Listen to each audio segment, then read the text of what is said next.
maintenant qu'on a notre forme, il va falloir la creuser pour pouvoir obtenir le dessin 1. Vous voyez, ici, il y a moins de matière que ce qu'on a.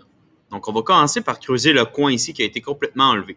Donc, pour savoir ses dimensions, mon compte encore, ça fait 1, 2, 3. Donc, 30 par 1,5, 15.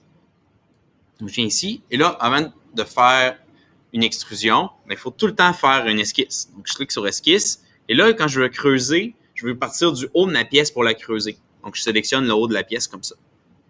Là, je vais faire un rectangle, mais là, cette fois-ci, je veux vraiment un rectangle qui est défini par le coin. Donc, je sélectionne ça. Je viens sur le coin ici et je me tasse. Encore une fois, ça n'a pas vraiment d'importance parce qu'on va écrire la valeur après. Mais faites attention.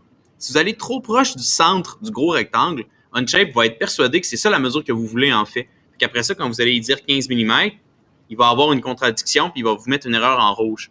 Donc, restez loin des coins, ça va fonctionner. Donc, ici, on dit 30, Enter. Ici, on dit 15, Enter. Et on a notre rectangle. On approuve l'esquisse. Maintenant, on fait l'extrusion. Parce qu'une extrusion, ça peut ajouter de la matière, comme on en a fait à la dernière vidéo, ou ça peut en ôter. Donc là, c'est le deuxième cas-là. On clique ici. Par défaut, voyez-vous ici, c'est sélectionné Add, ajouter de la matière. C'est pas ça qu'on veut, nous, c'est en ôter. Donc, on prend Remove. Et là, par défaut, il y a 25 mm. C'est pour ça qu'il en reste un petit peu ici. Donc, on va mettre 30 mm. Et là, le coin est ôté. Maintenant, je peux revenir à ma figure. Et là, maintenant, il faut que j'ôte le rectangle ici qui est au centre, qui est enlevé partiellement.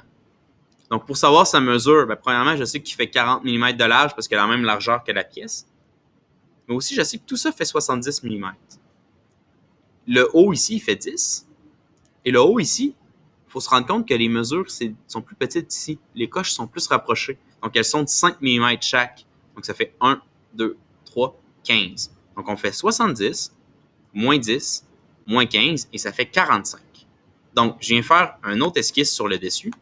Et là, quand les formes sont plus complexes, on peut cliquer sur Top ici, et ça nous met une vue comme ça à plat.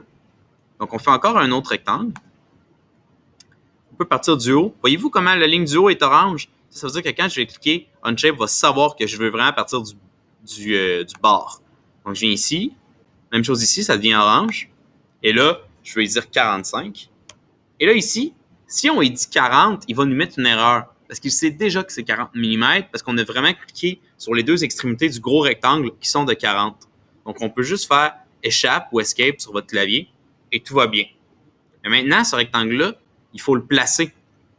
On sait qu'il faut qu'il soit à exactement 15 mm du bord ici. Comment est-ce qu'on fait ça? On fait ça avec l'outil Dimension qui est ici. Donc, on sélectionne l'outil Dimension. Pour faire une dimension, il faut faire 3 clics. Le premier clic, c'est où est-ce qu'on part notre mesure. Le deuxième clic, c'est où est-ce qu'on finit notre mesure. Puis après ça, ça nous crée une flèche qu'on peut venir placer avec le troisième clic. Et là, on peut dire, je veux 15 mm. Donc là, je suis prêt à approuver mon esquisse.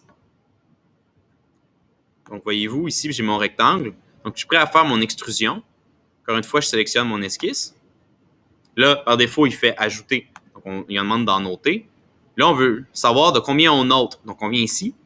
Voyez-vous, c'est les petites coches encore, là. Donc, c'est 1, 2, 3. Donc, on note 15 mm. Donc, on met 15. Et voilà. Donc là, on est vraiment proche de notre forme. Il va seulement rester à faire les perçages au prochain tutoriel.